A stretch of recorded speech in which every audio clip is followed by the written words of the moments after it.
Hi, my name's Shawn. I'm from Kidsafe WA, and today we're going to talk about the 5 most common mistakes we see with child seat installations.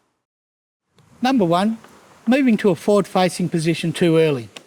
Before a child can be moved from a rearward to a forward-facing, they must be a minimum age of 6 months and their shoulder height needs to meet the requirements of the manufacturer as indicated by the labels on the inside walls of the child seat. The average age for children to be tall enough to have their convertible seat turned forward-facing is approximately 18 months to 2.5 years. Number 2, ISOFIX method installation. Child seats for children aged between 0 and 4 can be purchased with an ISOFIX connection option. This can be used as an alternative to the seatbelt installation method. It is important to pull the ISOFIX straps tightly until the green indicator is visible on the attachment. This ensures a tight fit. Number 3, incorrect seatbelt method installation. We often find that the seatbelt is running through the incorrect pathway or missing the pathways entirely.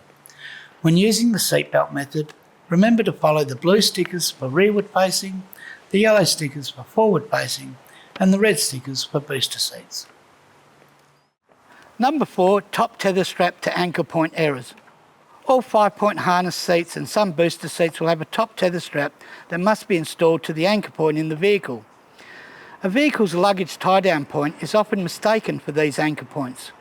Look for any image or text identifying the location of the correct anchor point in your vehicle, or check your vehicle owner's manual.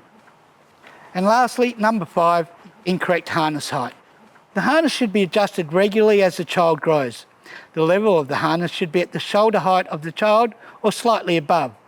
Seats may have an automatic adjust feature where the headrest is lifted to raise the harness height, or the seat may need to be adjusted manually by rethreading the harness through the following slots.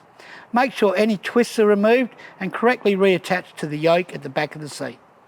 Those are 5 common mistakes we see with child seat installations. I hope these tips will help you correctly install your child restraints and your children into vehicles. Thank you and drive safe.